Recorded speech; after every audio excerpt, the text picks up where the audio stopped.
নমস্কার, কথা ও আবৃত্তি চ্যানেলে আপনাদের সকলকে স্বাগত জানাই। আজ আমি একটি কবিতা আপনাদের সামনে পাঠ করে শোনাব।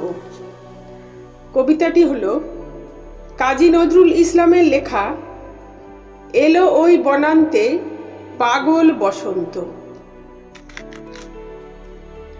এবার শুরু করি।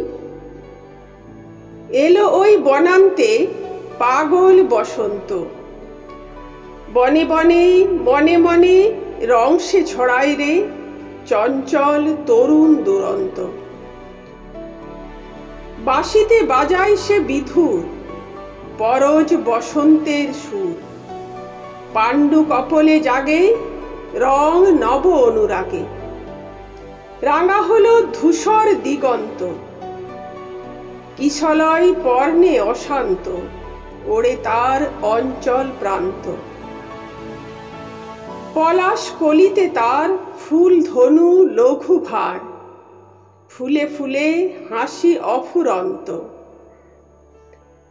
এলোমেলো দক্ষিণা মলয় রে প্রলাপ বকিছে বনময় রে।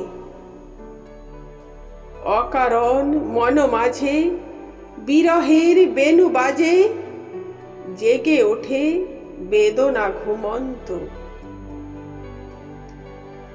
আজ এইটুকুই, তাই সকলকে নমস্কার জানিয়ে এখানেই শেষ করলাম।